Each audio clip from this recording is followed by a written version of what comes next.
اعوذ باللہ من الشیطان الرجیم بسم اللہ الرحمن الرحیم۔ حاضرین اور ناظرین، یہ مجلس ترحیم جو روزانہ آپ کی خدمت میں پیش کی جا رہی ہے، اس مجلس کا مقصد صرف یہ تھا کہ اس لاک ڈاؤن کے زمانے میں جو حضرات ہم سے بچھڑ گئے ہیں، نہ ہم ان کے سویوں کی مجلس برپا کر پا رہے ہیں، نہ ان کا چہلم منا پا رہے ہیں، نہ ان کی برسی کا مجلس ہو پا رہی ہے۔ ماہ مبارک رمضان میں بہت سے افراد ایسے تھے جو اپنے مرحومین کے ایصال ثواب کی مجلسیں برپا کیا کرتے تھے۔ ہم حالات کا شکار ہو گئے اور یہ بھی نہیں کر پائے۔ بنا بری زینبیہ چینل نے یہ فیصلہ کیا کہ ہم ایک مجلس ترحیم کا پروگرام زینبیہ چینل پر رکھیں گے تاکہ جو حضرات اپنے مرحومین کی مجالس برپا کرانا چاہیں وہ زینبیہ چینل کے ذریعے کرا سکتے ہیں۔ چنانچہ یہ سلسلہ ہم نے شروع کیا پہلی ماہ مبارک رمضان کو، اور الحمدللہ آج تک یہ سلسلہ جاری ہے، بلکہ ہمارے پاس اب کالز اتنی زیادہ آ رہی ہیں کہ ہم نے یہ فیصلہ کیا ہے کہ ہم ماہ مبارک رمضان کے بعد بھی ان مجالس کا سلسلہ جاری رکھیں گے۔ لہذا جو حضرات مجلسیں ابھی نہیں کرا پا رہے ہیں ان سے گزارش ہے کہ وہ رابطے میں رہیں۔ انشاءاللہ عید کے بعد ہم مجلسوں کا سلسلہ جاری رکھیں گے اور ایصال ثواب کا سلسلہ یوں ہی برپا رہے گا۔ ہمارا دستور یہ ہے کہ ہم اپنے مرنے والوں کی یاد غم حسین کے حوالے برپا کرتے ہیں۔ نہ ہمارا ذکر ہے، نہ ہماری یاد ہے، نہ ہمارا غم ہے۔ ہمارا غم بھی اہل بیت کا غم ہے، ہماری یاد بھی اہل بیت کی یاد ہے، ہمارا ذکر بھی اہل بیت کا ذکر ہے۔ بنا بری مجالس اعضاء میں دستور یہ رکھا گیا ہے کہ ہم ابتداءً پیشخوانی کرتے ہیں اور پیشخوانی کے بعد خطیب مجلس کو خطاب فرماتے ہیں۔ آج کی مجلس کو خطاب فرما رہے ہیں لکھنؤ کی ایک علمی گھرانے کی محترم شخصیت، برادر عزیز، حجت اسلام المسلمین علی جناب مولانا مصطفیٰ علی خان صاحب قبلہ، جو فرزند ارجمند ہیں حضرت مصطفیٰ علی خان صاحب قبلہ ادیب الہندی علی اللہ مقامہ، وہ اس مجلس کو خطاب فرمائیں گے۔ مجلس سے قبل ایک انتہائی مشہور و معروف شاعر اہل بیت محترم جناب عامر صاحب فیض آبادی، جنہیں ہم نے مدعو کیا ہے آج کی مجلس کی پیشخوانی کے لیے، وہ ہمارے درمیان موجود ہیں۔ وہ انشاءاللہ آپ کی خدمت میں نذرانہ عقیدت پیش فرمائیں گے اور اس کے بعد مجلس ترحیم خطیب مجلس کے ذریعے آپ سماعت کریں گے۔ میں گزارش کر رہا ہوں بڑے ادب و احترام کے ساتھ محترم جناب عامر صاحب فیض آبادی سے کہ وہ بارگاہ عزت اطہار میں منظوم نذرانہ عقیدت پیش کریں۔ آپ تمام حضرات سے گزارش ہے کہ جناب عامر صاحب کے استقبال میں بآواز بلند نعرہ صلوات ارشاد فرما دے، اللہم صلی علی محمد و آل محمد۔ نصیر بھائی کے تعمیل حکم میں حاضری ہوئی ہے اور ایک مرحوم کے ایصال ثواب کی مجلس ہے، لہذا 4 مصرے موت کے حوالے سے پیش کرتا ہوں، سماعت فرمائیں۔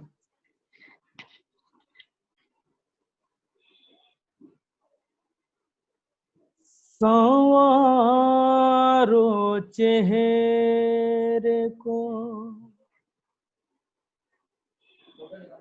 فرمان سرمدی کی طرح، ہمارے چہروں کو فرمان سرمدی کی طرح، سنوارو چہرے کو فرمان سرمدی کی طرح، کہ چند روز بھی جی کر رہو صدی کی طرح، کہ چند روز بھی جی کر رہو صدی کی طرح، جو چاہتے ہو بدن حشر تک رہے محفوظ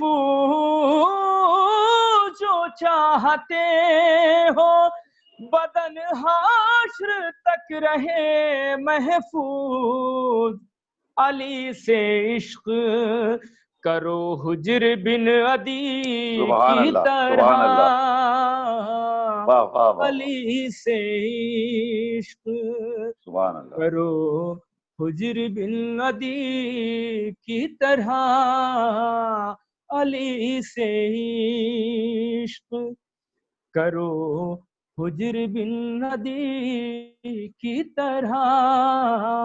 اور یہاں سے ایک مطلب کا شعر اور پیش کرتا ہوں ملاحظہ میں. جبریل تخیل کو جب بھی پرواز کی چاہت ہوتی ہے، جبریل تخیل کو جب بھی پرواز کی چاہت ہوتی ہے، جب بھی پرواز کی چاہت ہوتی ہے، ذہنوں کے دریچے کھلتے ہیں، شبیر کی مدحت ہوتی ہے، سبحان اللہ، سبحان ذہنوں اللہ، کے دریچے واہ، کھلتے ہیں، شبیر کی مدحت ہوتی ہے، واہ واہ، گر آلے نبی سے انسان کو تھوڑی بھی عداوت ہوتی ہے، گر آلے نبی سے انسان کو تھوڑی بھی عداوت ہوتی ہے، وہ لاکھ نمازی ہو پھر بھی اللہ کی لعنت کیا کہنا، ہوتی سبحان ہے، اللہ، وہ سبحان اللہ، سبحان لاکھ اللہ، نمازی ہو پھر بھی واہ، اللہ کی لعنت ہوتی ہے، وہ لاکھ نمازی ہو پھر بھی اللہ کی لعنت ہوتی ہے. اور یہاں سے بھی کلام شعر. مل جاتی اجازت غازی کو گر تیغ چلانے کی رن میں، مل جاتی اجازت غازی کو گر تیغ چلانے کی رن میں، مل جاتی اجازت غازی کو گر تیغ چلانے کی رن میں، یہ سارا زمانہ دیکھ تبھی کیا چیز قیامت ہوتی ہے، کیا کہنا، سبحان اللہ، سارا سبحان اللہ، زمانہ دیکھتا پھر کیا چیز قیامت ہوتی ہے، یہ سارا زمانہ دیکھتا پھر کیا چیز قیامت ہوتی ہے، ہر گام ہر ایک پل ہر لمحہ بس نام علی کا ورد کرو، ہر گام ہر ایک پل ہر لمحہ، ہر گام ہر ایک پل ہر لمحہ بس نام علی کا ورد کرو، ہر گام ہر ایک پل ہر لمحہ بس نام علی کا ورد کرو، یہ ایسا وظیفہ ہے جس سے نسلوں کی طہارت ہوتی ہے، یہ ایسا وظیفہ ہے جس سے نسلوں کی طہارت ہوتی ہے، یہ ایسا وظیفہ ہے جس سے نسلوں کی طہارت ہوتی ہے. اور یہ بھی شعر.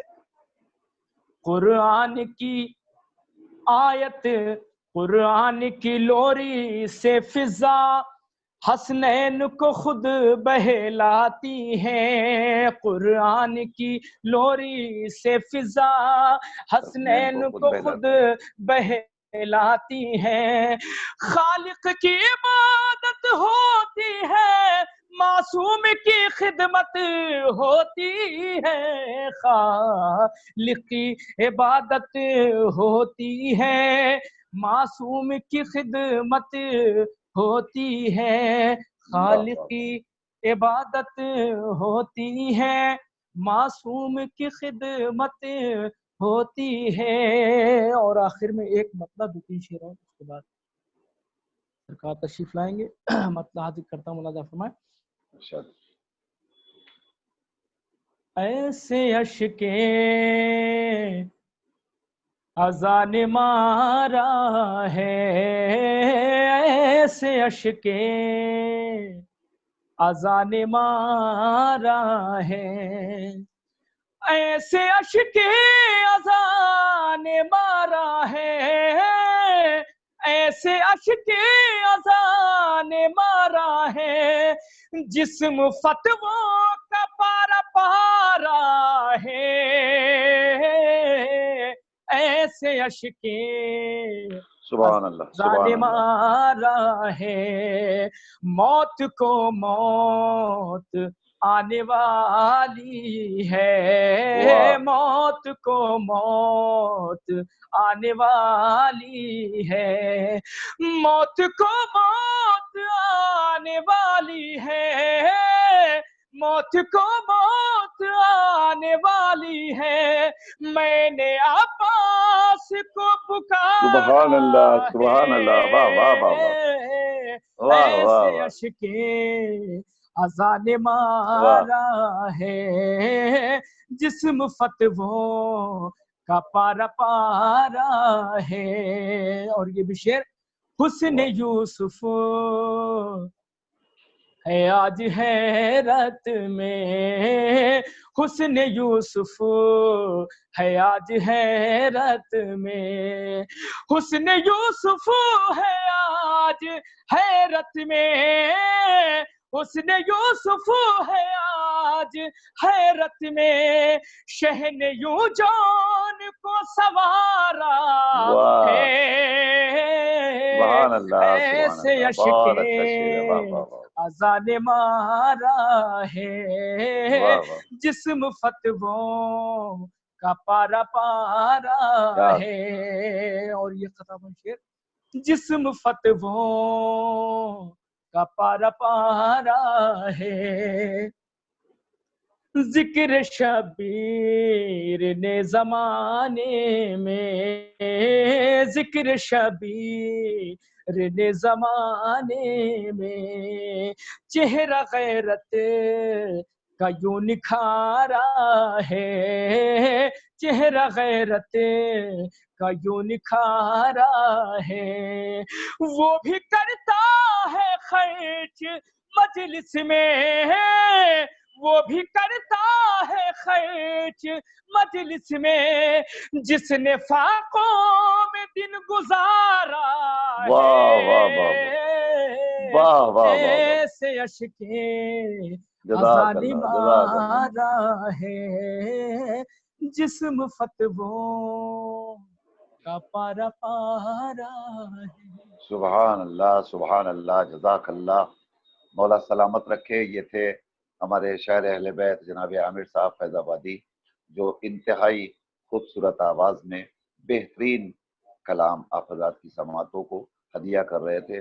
ہم محترم جناب عامر صاحب فیض آبادی کا تہ دل سے شکریہ ادا کرتے ہیں، اور اسی کے ساتھ ساتھ آئیے اب ہم خطیب مجلس کو زحمت دیں، مگر مجلس کے قبل آپ کی خدمت میں درخواست کریں، چونکہ آج کی اس مجلس کو خطاب فرما رہے ہیں وزیر اسلام المسلمین علی جناب مولانا مصطفیٰ علی خان صاحب قبلہ، جو لکھنؤ سے ہمارے ساتھ ہیں۔ مجلس کے قبل آپ تمام حضرات سے گزارش ہے کہ جس شخصیت اور جس مرحوم کے اصالہ ثواب کی یہ مجلس ہے، مقصد ہمارا زیادہ سے زیادہ اصالہ ثواب کرنا ہے، اور اصالہ ثواب کے لیے ذکر اہل بیت سب سے بہترین طریقہ ہے، اور اس کے قبل ہم سورہ حمد اور سورہ توحید کی تلاوت پڑھ کر مرحومین کو فاتحہ بخشتے ہیں اور ہدیہ کرتے ہیں۔ لہذا گزارش ہے کہ آپ تمام حضرات مرحوم مغفور جناب ہاشم حسین ابن عطا حسین صاحب کی تربیت روح کے لیے ایک بار سورہ حمد اور 3 بار سورہ توحید کی تلاوت فرما کر بخشتے ہیں۔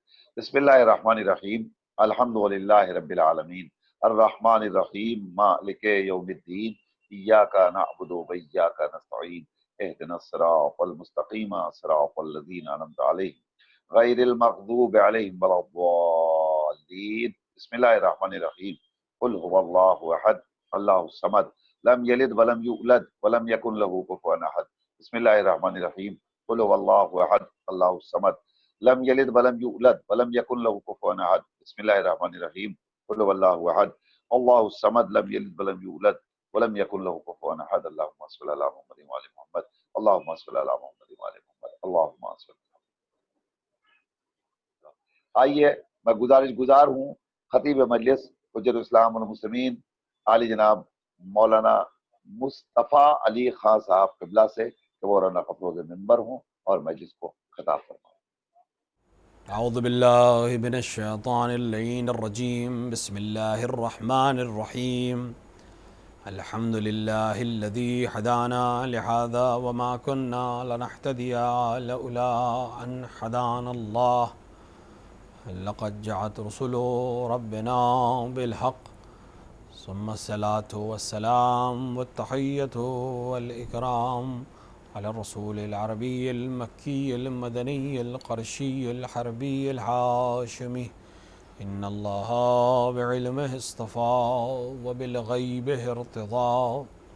الرسول المقتصد المحمود الحامد رحمة للعالمين أبو القاسم مصطفى محمد وعلى آله الطيبين الطاهرين المعصومين المنتخبين المظلومين لا سيما ابن عمه غالب على كل غالب مولانا علي بن أبي طالب. ولعنة الله على أعدائهم أجمعين من يوم ظلمهم إلى لقاء يوم الدين وبعد يوم الدين. أما بعد فقد قال الله سبحانه وتبارك وتعالى في كتابه المجيد وهو أصدق الصادقين وقوله الحق. بسم الله الرحمن الرحيم. وما أرسلناك إلا رحمة للعالمين. خداوند عالم قرآن مجید میں اپنے رسول کا تعارف کرا رہا ہے کہ ہم نے آپ کو مبعوث نہیں کیا مگر عالمین کے لیے رحمت بنا کر. ایک مومن کے اصال ثواب کی مجلس اس کے پسماندگان نے، اس کی اولاد نے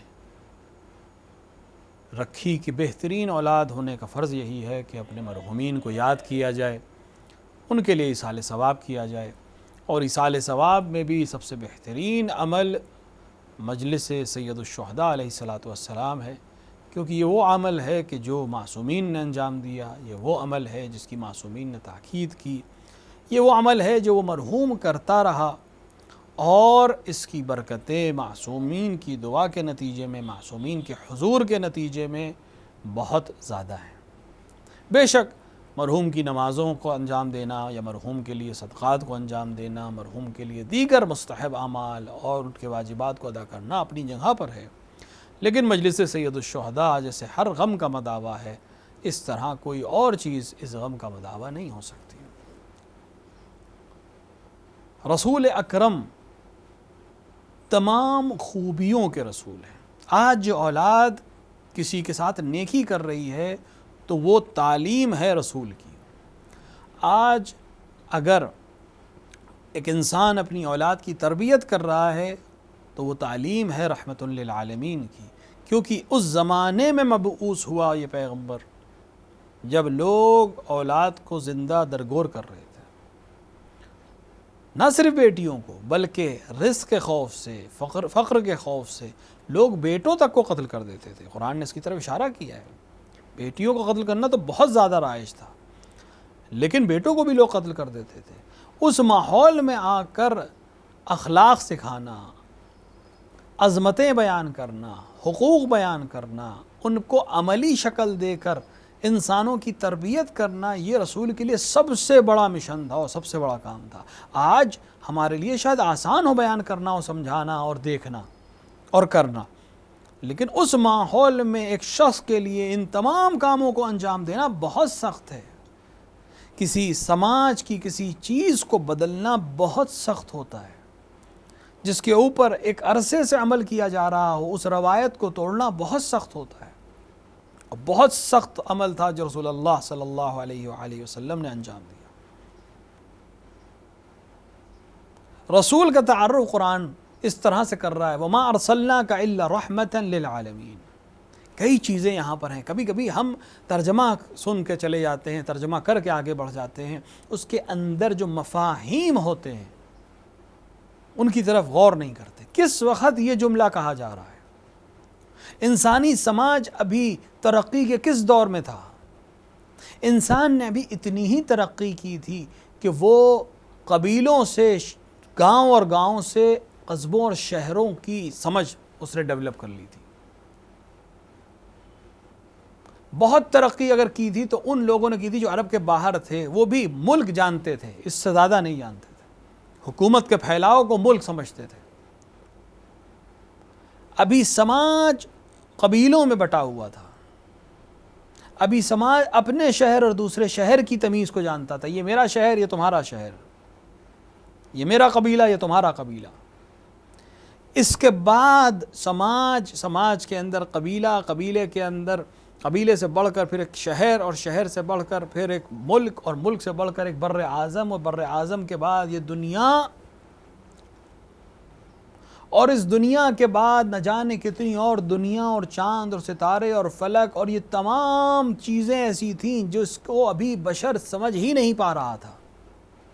ٹھیک ہے وہ چاند اور سورج دیکھتا تھا, لیکن بس اس حد تک کہ وہ ہیں, یا اگر بہت علمی ترقی ہو گئی تھی تو دن کو شمار کرنے کے لیے, راتوں کو گننے کے لیے, مہینوں کو بانٹنے کے لیے. اس کے علاوہ بشر کی سوچ جو تھی وہ قبیلے سے بڑھ نہیں پائی تھی. سطح جو تھی سوچ کی, اپنے قبیلے کے فرد کے لیے وہ جان لینے اور جان دینے کو تیار تھا, لیکن اس سے آگے وہ نہیں سوچ سکتا تھا. بہت بڑا مرحلہ تھا قبیلے کی سرداری حاصل کر لینا. یہ بہت بڑا معرکہ تھا, اور یہ بہت عزت کی چیز تھی. تو بشر کی سمجھ ابھی محدود تھی قبیلے کی حد تک, یا ملک یا شہر کی حد تک. اور ایک شخص مکے کی پہاڑیوں پر آواز دے رہا تھا الحمدللہ رب العالمین, اور وہ خدا اپنے اس بندے کا اور اپنے رسول کا تعارف کر رہا تھا وما ارسلناک الا رحمتا للعالمین. وہ عالمین کا خدا, یہ عالمین کے لیے رحمت.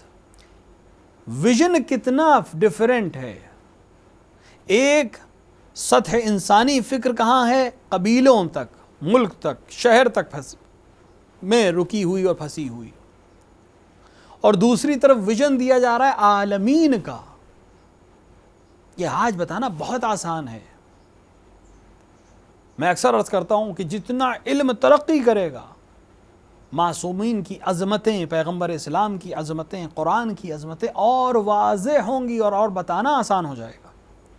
آج ایک 5ویں کلاس کے اسٹوڈنٹ کو بھی معلوم ہے کہ یہ عالم کتنا وسیع ہے, کہ ہم اس میں ایک ذرے کے برابر بھی نہیں. اتنی آباد دنیا, 7 ارب سے زیادہ جس کی آبادی ہے, ہزاروں ہزار کلومیٹر جس کا آپس کا فاصلہ ہے, اتنی وسعت کی دنیا, وہ عالم جس کو جانتے ہیں اس میں ایک ذرے کی بھی حیثیت نہیں رکھتی. کہ یہ دنیا ایک سولر سسٹم میں ہے, اور اس سولر سسٹم میں نہ جانے کتنے اور سیارے ہیں, اور ہر سیارے کے نہ جانے کتنے قمر ہیں, اور یہ سب ایک سورج کی طرف طواف کر رہے ہیں, اس کے گرد میں چکر کاٹ رہے ہیں, جو گردش و لیل و نہار کا سبب بنتے ہیں اور سیزنز کے بدلنے کا سبب بنتے ہیں. یہ ایک سسٹم ہے, اور اس طرح کے نہ جانے کتنے سسٹمز ہیں, سولر سسٹمز, اور اس طرح کے نہ جانے کتنے سولر سسٹمز کے وجود سے کہکشاں بنتی ہے, اور نہ جانے ایسی کتنی کہکشائیں ہیں, لاکھوں کی تعداد ہے جو ہم جانتے ہیں کہ موجود ہیں, اور نہ جانے کتنی ہیں جو ہم نہیں جانتے. یہ سب, اور کمال اور مزے کی بات یہ ہے کہ یہ ابھی پہلے عالم اور اس عالم کی بات ہو رہی ہے, یہاں عالمین کی بات ہو رہی ہے. یعنی اتنی ترقی کے بعد بھی ہم ابھی عالم میں ہیں, اور ہم کچھ نہیں جانتے اس عالم کے بارے میں. اتنا ہی جان سکیں کہ ہم کچھ نہیں جانتے. وہاں 1400 سال پہلے ایک شخص کہہ رہا ہے کہ الحمدللہ رب العالمین, اور اس کے تعارف میں خدا کہہ رہا ہے وما ارسلناک الا رحمتا للعالمین، عالمین کے لیے رحمت۔ تو یہ کتنے افسوس کا مقام ہے کہ جو عالمین کے لیے رحمت بن کر آیا ہو، جس کی رحمت صرف تھیوریٹیکل نہیں تھی، جس کی رحمت صرف کتابوں میں نہیں لکھی گئی، بلکہ اس نے عملی انجام دی کہ دوست اور دشمن نے اعتراف کیا کہ آپ سے زیادہ رحیم دیکھا ہی نہیں گیا۔ کتنے افسوس کی بات ہے کہ جو رحمتاً للعالمین ہے اس کے ماننے والے پر یہ الزام لگایا جائے کہ وہ دہشت گرد ہے۔ یہ کیوں ہوا؟ کیونکہ پیغمبر کا تعارف نہیں کرایا گیا، کیونکہ پیغمبر نے جن کو اہل تعارف بتایا تھا ان کو پس پش ڈال دیا گیا۔ پیغمبر ضروری ہے، بہت ضروری، اور آج کے وقت اور یہ زمانہ جس زمانے میں ہمیں کہ ہمارے پاس وسائل ہیں، ہم پہنچا سکتے ہیں پیغمبر کو انہی مجالس کے ذریعے، انہی سوشل میڈیا سائٹس کے ذریعے، انہی نئے انفارمیشن کی ٹیکنیکس کے ذریعے ہم پیغمبر کی عملی زندگی کو، رحمت کی زندگی کو، جو اسلام کی زندگی ہے اس کو دنیا تک بتائیں اور یہ اعلان کریں جرأت کے ساتھ کہ جو پیغمبر سے مل کر عمل کرے، جس کی زندگی پیغمبر کی عملی زندگی سے ملتی ہوئی ہو، بس وہی اسلامی زندگی ہے۔ کسی اور کو حق ہی نہیں ہے یہ کہنے کا کہ یہ اسلامی زندگی ہے اگر وہ پیغمبر کی زندگی سے میل نہ کھا رہی ہو۔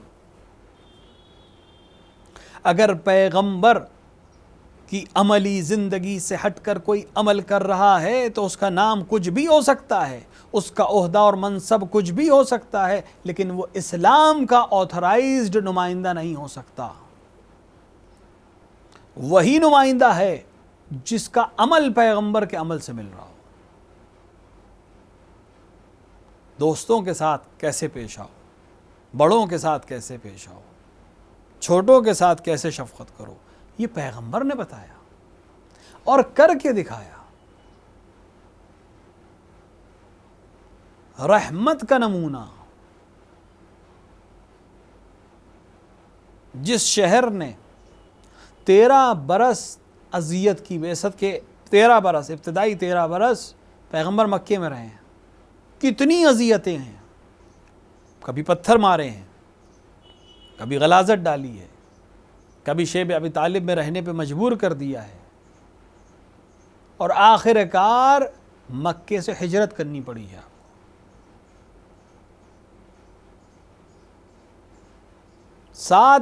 اور یہاں پہ بات ختم نہیں ہوئی، اور اس کے بعد 7 سال تک مسلسل مدنی زندگی میں پیغمبر کو ہر سال ایک جنگ کے اندر جھونکا گیا، چاہے وہ بدر ہو۔ بدر کہاں ہے؟ مدینے کے نزدیک ہے۔ مکے کے لوگ بدر کے مقام تک آئے، پیغمبر نے اپنا دفاع کیا ہے۔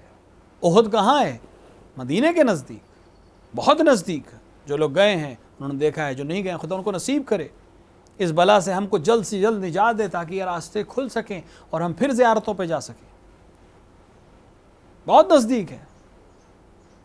یہ نزدیک جنگوں کا ہونا کیا بتاتا ہے؟ یہ بتاتا ہے کہ پیغمبر پہ حملہ ہو رہا ہے، پیغمبر اپنا دفاع کر رہے ہیں۔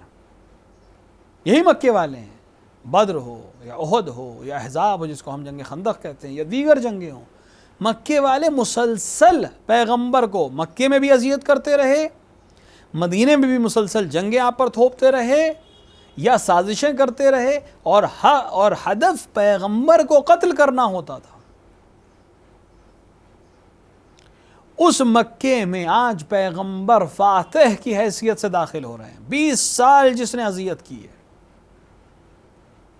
جس کی اذیتوں کے نتیجے میں خدیجہ کبریٰ سلام اللہ علیہا جیسی زوجہ اس دنیا سے چلی گئی، جن کی اذیتوں کے نتیجے میں ابو طالب جیسا شفیق چچا اس دنیا سے چلا گیا، جن کی اذیتوں اور ظلم کے نتیجے میں جناب حمزہ قتل کیے گئے اور دیگر مسلمانوں کو قتل کیا گیا اور اذیتیں کی گئیں اور لوگ ہجرت کرنے پہ مجبور، اور مختلف اذیتیں جو پیغمبر اسلام نے مکے والوں سے دیکھی،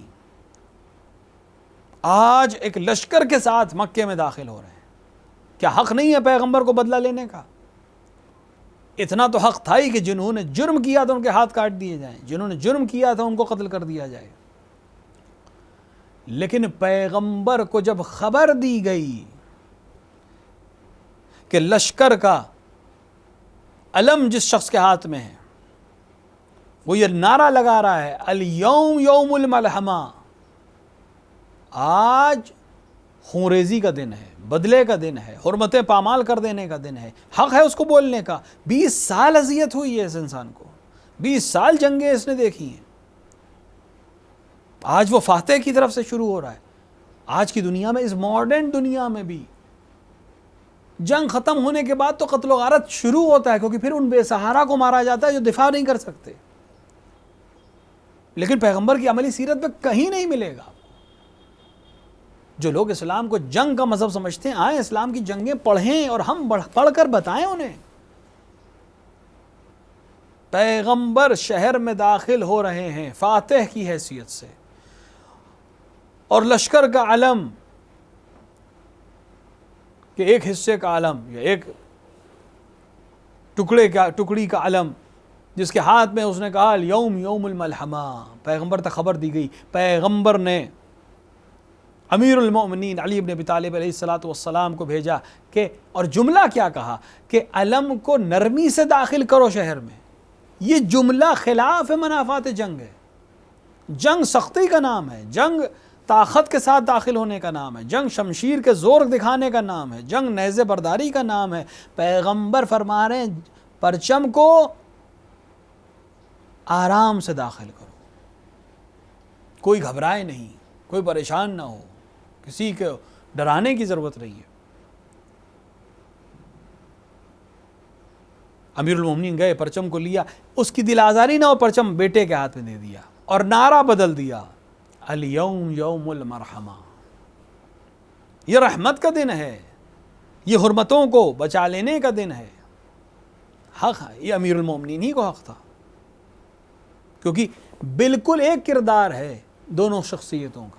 قرآن کہہ رہا ہے نفس سے پیغمبر ہے، سوائے ایک چیز کے جس کو خود پیغمبر نے خارج کر دیا کہ نبوت نہیں ہے، بس باقی ہر وہ حرمت جو رسول اللہ کی وہ امیر المومنین کی، ہر وہ مقام جو پیغمبر کو حاصل ہے وہ امیر المومنین علیہ الصلوۃ والسلام کو حاصل ہے، اور عملی کردار جو پیغمبر کا ہے بعین ہی علی مرتضیٰ کا ہے۔ فاتح کہہ رہا ہے کہ نرمی کے ساتھ داخل ہو، امان دے رہا ہے پیغمبر۔ جو کعبے مسجد الحرام میں چلا جائے امان میں، جو اپنے گھروں کے دروازے کو بند کر لے امان میں ہے، جو ابو سفیان کے گھر میں چلا جائے امان میں ہے۔ ظاہری طور سے یہ ایک نکتہ ہے، یہاں پہ انسان کو غور کرنا چاہیے کہ ظاہری طور پر پیغمبر کیا برابر کر رہے ہیں؟ کوئی ایک انسان دیکھے کہ جو انسان کعبے میں چلا جائے وہ بھی محفوظ ہے، امان سے ہے، امن اور امان میں ہے، اور جو ابو سفیان کے گھر میں چلا جائے وہ بھی امن و امان میں، تو کیا دونوں برابر ہیں؟ پیغمبر نے برابر کر دیا ہے مقام کو؟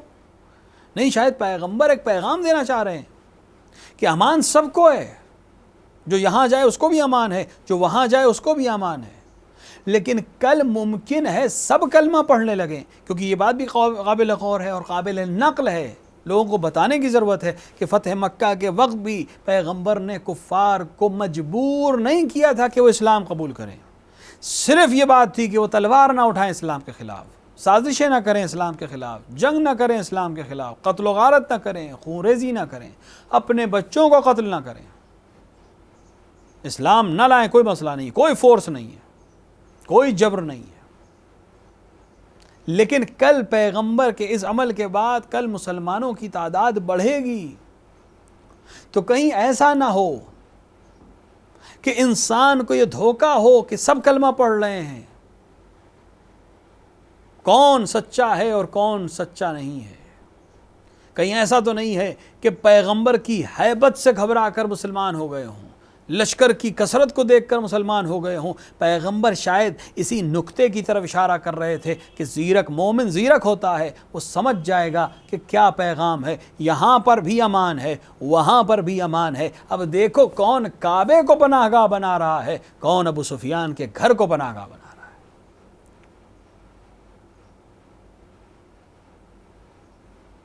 کس کا اسلام؟ پیغمبر کی نبوت کا اسلام ہے، اور کس کا اسلام حکومت اور ہیبت کا اسلام ہے. کیونکہ کل لوگ آئیں گے جو منصب پر بیٹھیں گے اور یہ دعویٰ کریں گے کہ ان کی حکومت اسلامی ہے، ان کی خلافت رسول اللہ ہے، لیکن عمل میں پیغمبر سے دور ہوں گے، عمل میں اسلام سے دور ہوں گے. اور آج ہماری اور آپ کی ذمہ داری ہے کہ ان دونوں عمل کو دنیا کے سامنے پیش کر کے یہ واضح کر دیا جائے کہ یہ عمل پیغمبر ہے، یہ اسلام کا عمل ہے، یہ عمل ایک شخص کا عمل ہے، چاہے اس نے کوئی نام رکھا ہو، چاہے اس نے کوئی لقب اختیار کیا ہو، چاہے اس نے کسی منصب کو کسی سے منسوب کر دیا ہو. اگر اس کا عمل پیغمبر سے نہیں مل رہا ہے تو وہ اسلام سے اس کا کوئی تعلق نہیں ہے. پیغمبر رحمت بن کر آئے تھے، اور اگر کردار سے کردار کو ملانا ہے تو آئیں علی کے کردار میں تلاش کریں. جنگ جمل سامنے ہے، امیر المومنین کی پوری کوشش یہ ہے کہ جنگ نہ ہو. جنگ کی شروعات انہوں نے کی، امیر المومنین نے جنگ کی شروعات نہیں کی، یہاں تک کہ انہوں نے بصرے پہ قبضہ کیا، امیر المومنین کے عامل کو اذیت کی، امیر المومنین کے شیعوں کو قتل کیا. امیر المومنین لشکر لے کر آئے، تب بھی امیر المومنین کی کوشش یہ کہ جنگ نہ ہو. یہاں تک کہ امیر المومنین نے 3 بار قرآن بھیجا ان کے سامنے کہ قرآن کے اوپر عمل کرو، جنگ نہ کرو. اور جب انہوں نے تیر چلائے، قرآن کے حامل افراد کو قتل کیا اور امیر المومنین کے لشکر کے اوپر تیر چلا دیے، تو امیر المومنین نے دفاع کیا اسلام کا اور شریعت کا اور قرآن کا اور جنگ کی. اور جیسے ہی جنگ تمام ہوئی،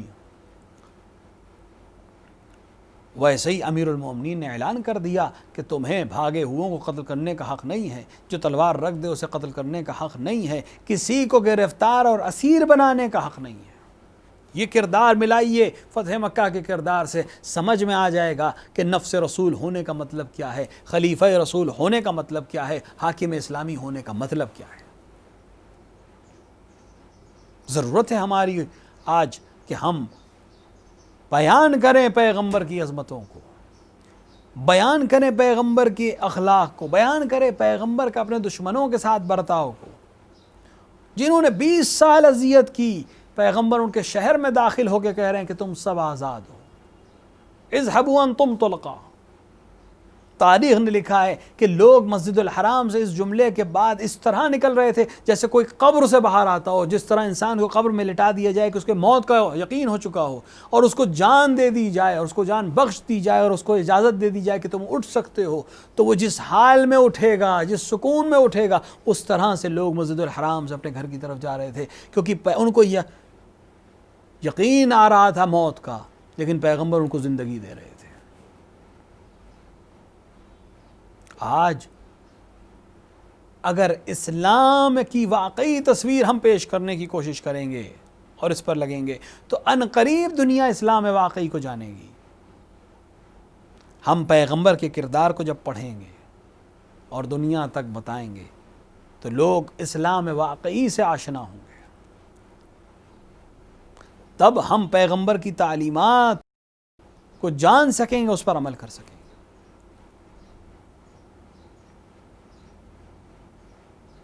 تاکہ ہم ایک ایسا معاشرہ بنائیں جو پیغمبر پسند معاشرہ ہو، ایک ایسا معاشرہ بنائیں جو امیر المومنین کی پسند کا معاشرہ ہو. امیر المومنین اسلام کے علمبردار ہیں، پیغمبر کے مدافع ہیں. عظیم ترین جنگیں آپ نے اسلام کے لیے کی، پیغمبر کی دفاع کے لیے. امیر المومنین کو قتل و غارت کا کوئی شوق نہیں تھا، خون بہانے کے لیے بےتاب نہیں تھے. آخری حد تک کوشش یہ ہوتی تھی کہ دشمن ہار جائے، دشمن جنگ نہ کرے، قتل ہونے سے محفوظ رہے.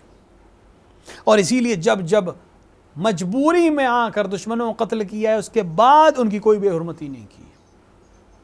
اور اسی وجہ سے تاریخ نہیں لا پائے گی کوئی ایسا نظیر اس معاملے کا کہ انسان کسی کو قتل کرے اور مقتول کی بہن آ کر قاتل کا قصیدہ پڑھے. یہ صرف امیر المومنین کی تاریخ میں آپ کو ملے گا، کیونکہ امیر المومنین کا عمل بتا رہا ہے کہ صرف اللہ کے لیے کیا گیا، صرف دفاع اسلام اور دفاع پیغمبر کے لیے کیا گیا. اور مقتول کے کی بہن کا مرثیہ اور امیر المؤمنین کا قصیدہ یہ بیان کر رہا ہے کہ جو ہدف تھا امیر المؤمنین کا وہ حاصل ہو گیا.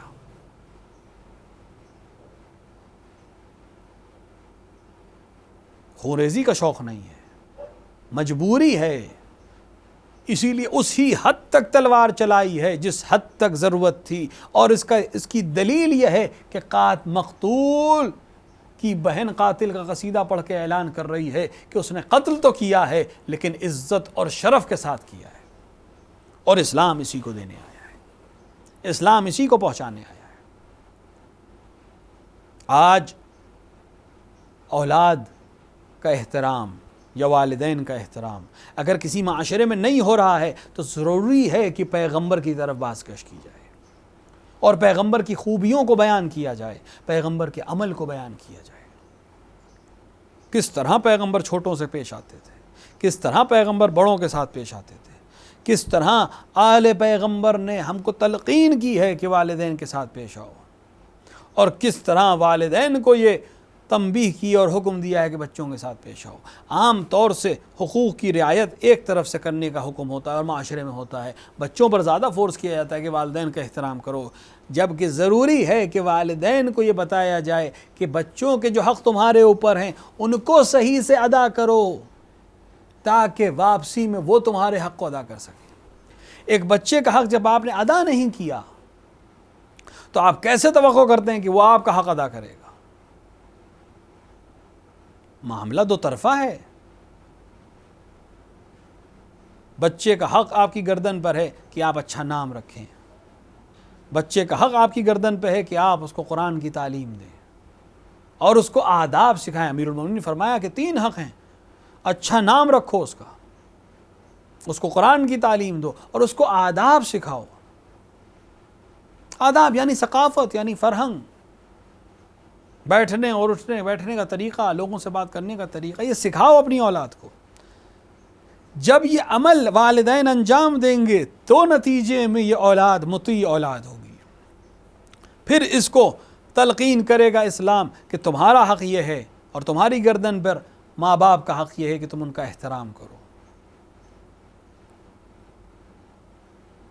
اور اگر دنیا سے چلے جائیں تو طلب مغفرت کرو، ان کے لیے نیک اعمال انجام دو.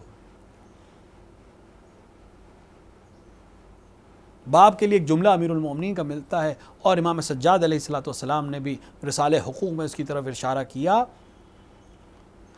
کہ باپ تمہاری اصل ہے. اگر کبھی کسی مقام پر پہنچ جاؤ، کبھی کسی منصب اور عہدے پہ پہنچ جاؤ تو اس بات کا خیال رہے کہ تمہاری اصل تمہارا باپ ہے، تم اس کی فر ہو. جہاں تربیت نہیں ہوتی، جہاں اولاد کی تربیت اسلامی نہیں ہوتی، جہاں اس کو آداب نہیں سکھائے جاتے، وہاں دیکھا گیا ہے اس چیز کو کہ بیٹا جب بڑے منصب پہ پہنچ گیا اور ظاہری طور پر باپ سے کہیں آگے نکل گیا ہے تو اپنے باپ کو حقارت کی طرف سے دیکھتے ہیں. اعوذ باللہ. اس کو اسلام تلقین کر رہا ہے کہ تم کہیں پہنچ جاؤ، تم فر ہو، وہ اصل ہے،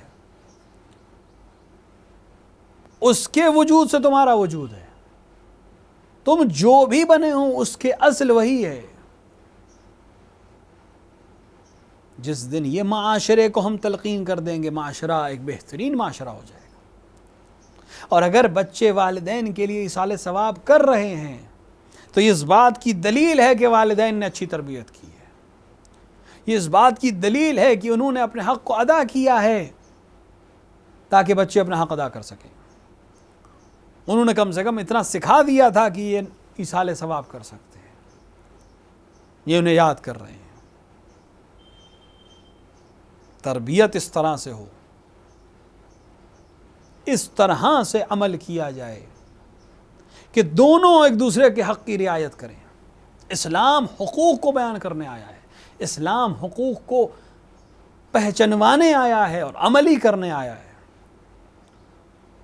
تاریخ نے 2 منظر دیکھے ہیں، دونوں کا تعلق باپ سے ہے، باپ اور بیٹے سے. کمال یہ ہے کہ دونوں بیٹوں کے نام علی ہیں. اپنے زمانے کے دونوں علی ہیں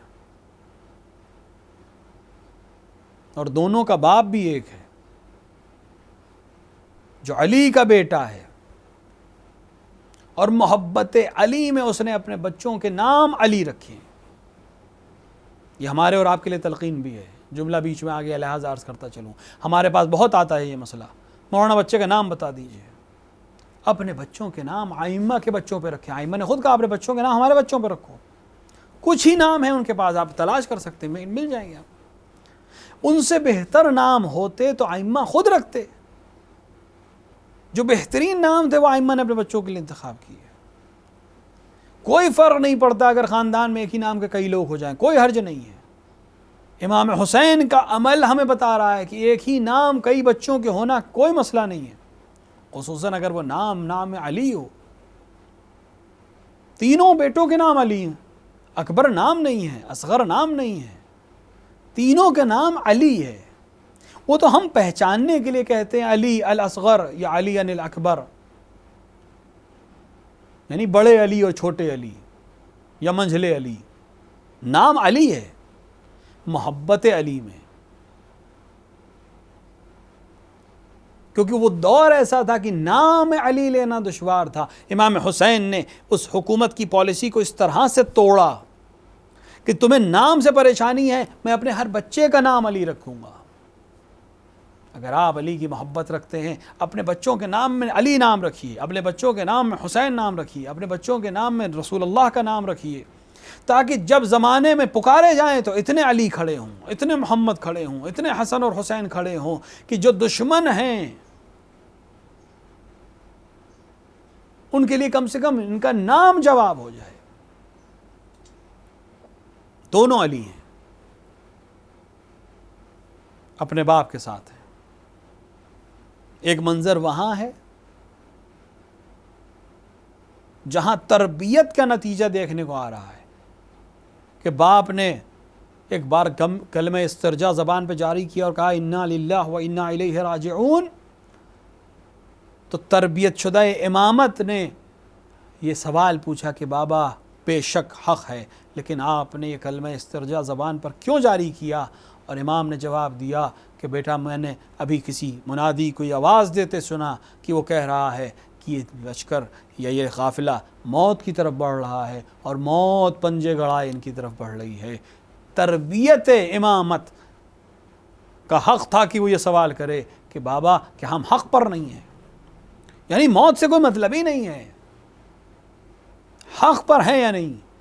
بیٹا اگر ہم حق پر نہیں ہوں گے اس زمانے میں تو کون حق پر ہوگا؟ تو بابا پھر کوئی پرواہ نہیں، چاہے ہم موت پر آپ جا کریں یا موت ہم پر آ پڑے۔ یہ ہے تربیت۔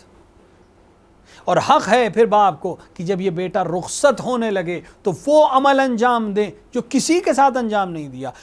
رسول اکرم کی شبیہ جب امام حسین سے رخصت ہونے لگی تو جو عمل امام حسین علیہ السلام نے انجام دیا وہ کسی شہید کربلا کے ساتھ انجام نہیں دیا۔ سب کو رخصت کیا، سب پر گریہ کیا، لیکن کسی کے لیے خدا کو گواہ نہیں بنایا کہ خدایا تو گواہ رہنا کہ اب اسے بھیج رہا ہوں جو صورت و سیرت میں اور رفتار میں گفتار میں تیرے رسول کی سب سے زیادہ شبیہ تھا۔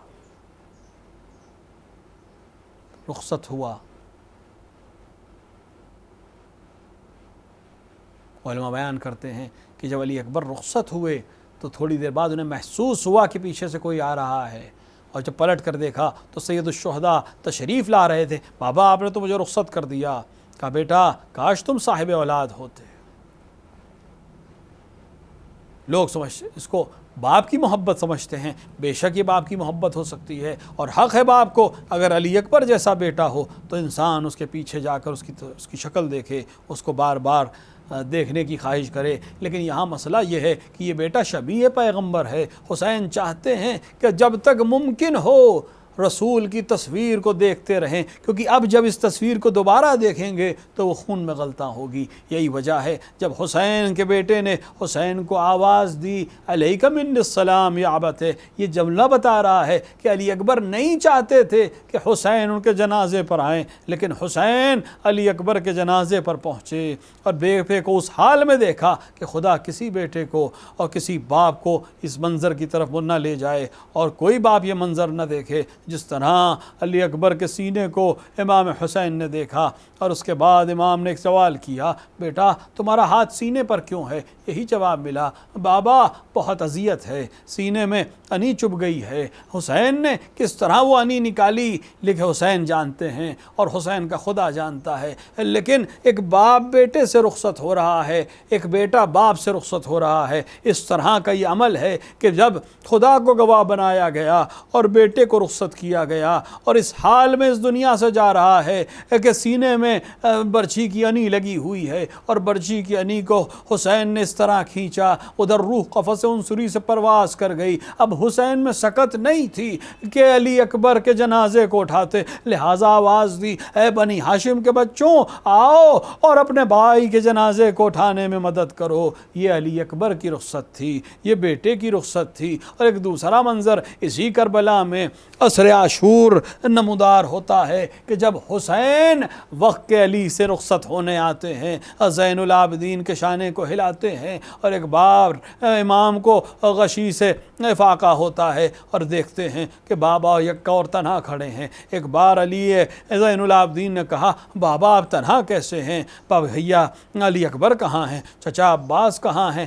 دونوں ہی موقعوں پر امام کے ساتھ ہمیشہ انہی لوگوں کو دیکھا ہے، آج آپ اکیلے کیوں ہیں؟ امام نے جواب دیا، وہ شہید ہو گئے، چچا بھی شہید ہو گئے۔ کسی اور کو پوچھنے سے پہلے ہی امام نے کہہ دیا، بیٹا بس اتنا سمجھ لو کہ مردوں میں میرے اور تمہارے علاوہ اب کوئی نہیں ہے۔ یہ تربیت امامت تھی کہ ایک بار زین العابدین نے سہارا مانگا کہ بابا مجھے عصا دیجئے میں کھڑا ہو سکوں، میں حصے سے اپنے آپ کو سنبھالوں گا، مجھے تلوار دیجئے میں آپ کا جہاد کروں گا اور آپ کے لیے دفاع کروں گا۔ حسین نے کہا نہیں، مصلحت یہی ہے کہ تم آرام کرو، تم مریض ہو، مریض پر جہاد ساقط ہے، تمہیں تو اس سے بڑے مار کے سر کرنا ہے۔ اور رموز امامت امام زین العابدین کے حوالے کر دیے۔ وہاں بیٹے کو رخصت کیا تھا، اب یہاں باپ کو رخصت ہونا ہے۔ کس طرح زین العابدین سے حسین رخصت ہو رہے ہیں، رموز امامت حوالے کر دیے گئے ہیں۔ اور بیٹا خیال رکھنا، بیٹا اپنے گھر والوں کا خیال رکھنا،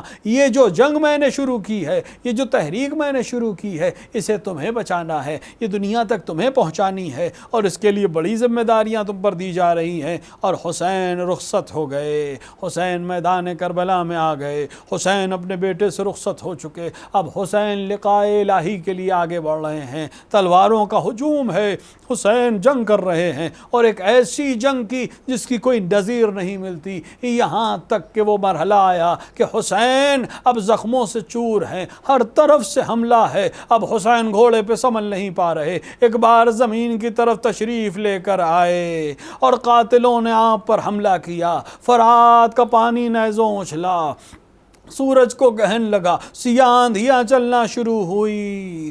کسی نے آواز دی، الا ذبح الحسین بکرب و بلا، الا قتل الحسین بکرب و بلا۔ گھبرا کر بی بی زین العابدین کے پاس آئیں، اے بیٹا زین العابدین، دیکھو قیامت کی نشانیاں ہیں، ایک بار کہا پھوپھی اماں ذرا خیمے کے پردے کو ہٹائیے۔ اب جو خیمے کا پردہ ہٹایا گیا، عجیب منظر دیکھا، نو کے سنا ہے، سید الشہداء کا سر ہے۔ صرف ایک جملہ بیٹے نے کہا، السلام علیک یا ابا عبداللہ۔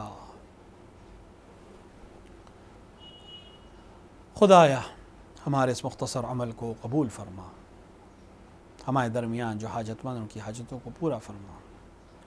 خدایا علماء اعلام اور راج کرام کا سایہ ہمارے سروں پر محفوظ رکھا۔ خدایا اتباعت عالیات حسین آخر شام کی حفاظت فرما۔ خدایا تجھے واسطہ سید الشہداء کی مظلومیت کا، دنیا میں جہاں جہاں بھی مومنین مومنات و مسلمین و مسلمات ان کی جان و مال و عزت و آبرو کی حفاظت فرما۔ خدایا یہ جو وبا دنیا میں پھیلی ہوئی ہے، اس وبا سے ہم سب کو محفوظ فرما اور جلد سے جلد اس سے نجات عطا فرما۔ خدایا تجھے واسطہ سید الشہداء کے امام زمانہ کے ظہور میں تعجیل فرما، ان در ظہور اپنے امام کو پہچاننے، ان کی نصرت کرنے کی توفیق عطا فرما۔ ربنا تقبل منا انک انت السمیع الدعاء۔ آپ حضرات ایک بار سورہ حمد اور 3 بار سورہ اخلاص کی تلاوت فرما کر جملہ مرحومین بالخصوص مرحوم ہاشم حسین ابن عطا حسین کی روح کو ایصال فرما۔